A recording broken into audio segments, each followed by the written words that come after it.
জিকো আর Cuba মিচেলকে বাদ দিয়ে 28 সদস্যের প্রাথমিক স্কোয়াড ঘোষণা করেছে বাফুফে।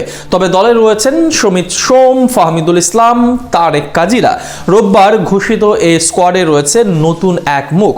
সিঙ্গাপুর আর ভিয়েতনাম ম্যাচের জন্য কোচ হ্যাভিয়ের কাব্রেরা ঘোষিত এই প্রাথমিক স্কোয়াডের বিস্তারিত থাকছে প্রতিবেদনে।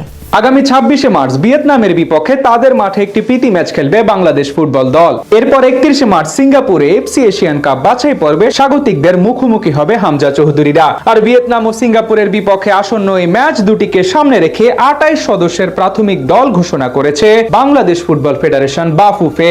রোববার ঘোষিত এই স্কোয়াডে একমাত্র নতুন মুখ হিসেবে দলে জায়গা পেয়েছেন ব্রাদার্স ইউনিয়নের 23 বছর বয়সী গোলরক্ষক ইসহাক আকন্দ। গত বছরের নভেম্বরে ভারতের বিপক্ষে ম্যাচের জন্য ঘোষিত দলে থাকা 5 ফুটবলারকে এবার ক্যাম্প থেকে বাদ দিয়েছেন কোচ হাভিয়ের কাব্রেরা। নিষেধাজ্ঞার কারণে উইঙ্গার রাকিবুল হাসান ও ডিফেন্ডার তপু বর্মন দলে নেই। এছাড়া ইংল্যান্ড প্রবাসী ফরওয়ার্ড কিউবা মিচেল ও ডিফেন্ডার তাজউদ্দিনও স্কোয়াডে জায়গা পাননি। লেস্টার সিটির মিডফিল্ডার হামজা চৌধুরীকে প্রাথমিক ক্যাম্পে রাখা না হলেও 22 মার্চ তিনি ভিয়েতনামে দলের সঙ্গে যোগ দিতে পারেন বলে আশা করা হচ্ছে।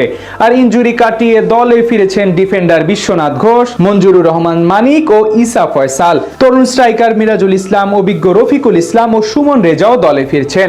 ভারতের বিপক্ষে নিষেধাজ্ঞার কারণে না থাকা ফাহমিদুল ইসলামও রয়েছেন এবারের প্রাথমিক স্কোয়াডে।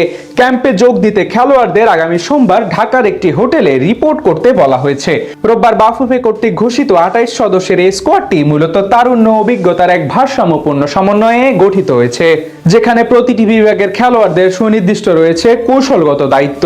গোলরক্ষক হিসেবে মিতুল মার্মা বর্তমান কোচ কাব্রেরার 1 নাম্বার পছন্দ হলেও সুজন হোসেন বা মেহেদী হাসানদের উপস্থিতি গোলপোস্টের নিচে সুস্থ প্রতিযোগিতা বজায় রাখবে বলে আশাবাদী সংশ্লিষ্টরা। আর রক্ষণভাগে তারেক কাজী ও বিশ্বনাথ ঘোষের উপর থাকবে প্রতিপক্ষের আক্রমণ ভাগের ফুটবলারদের সামলানোর মূল দায়িত্ব। বিশেষ করে ভিয়েতনামের মতো গতিশীল দলের বিপক্ষে তাদের ট্যাকেল এবং পজিশনিং হবে রক্ষণের মূল ভিত্তি।